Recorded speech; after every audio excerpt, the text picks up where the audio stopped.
Sri Krishna, and I've always been fascinated by the thought that was put into my mind that Sanskrit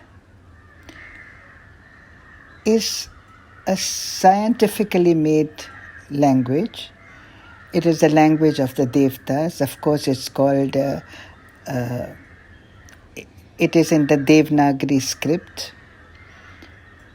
And have always been fascinated with the magic that is considered to be Sanskrit. As a schoolgirl, I kind of felt, why would people want to learn a dead language? But I have heard and I have learned that it is if you align yourself with the learning of Sanskrit, it joins up with your life's purpose. And my life's purpose has been to know the truth. I may not have achieved anything, but I know I have been a sincere seeker. So let me tell you a few things that I learned in Sampadanandji's course in Sanskritam. He made it interesting.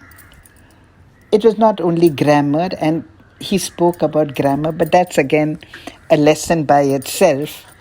But let me tell you some of the things that touched my heart. He said Bharat, the word Bharat. Bha means light, knowledge, wisdom.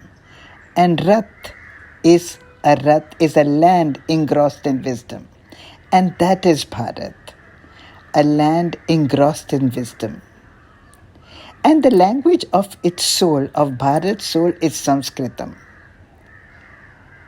Sanskritam, sum is the sum total, totality, perfection, polished, accomplished. And Kritam is created, designed, done, sculpted. And Kri is, of course, to do. You know that the word Kriya comes from there. Then, of course, he speaks about consonants, how each consonant comes from a certain place, starting, of course, from the mouth, the throat, the chest. And Ka, if you notice when you say Ka gathers. When you say Ka, it's a gathering, it's a focus. And therefore, Kriya is you cannot create anything without a focus. He says that the original name of the word Sanskrit was known as Chanda, mantras, Brahman. But when it descended down for communication, it was known as Bhasha. And then, very interestingly, he says there is another word called Bhash. And that is the difference between and A. The long vowel sounds draws the energy and manifests it, expands it, and therefore Akash, Anand. And another sound is Bhash. So he says when a man speaks, it's Bhasha.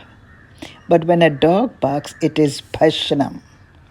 Now, why it is because when our animal consciousness is expanded to human, it becomes Bhasha. So then he taught us about mantras, the meaning, the feeling of the mantras. So I strongly recommend that if you are a Hindu, if not by Hindu, I mean that was wrong, I'm sorry. Anyone who is interested and wants to know the magic of Sanskritam and our culture, we should join these classes. And now there is going to be also a book reading which has been authored by Sampadanandji. So I'm putting those two. Have a look at them. And if you feel that drawn towards it, do join. But that's my sharing for today. And until next time, you take care and God bless.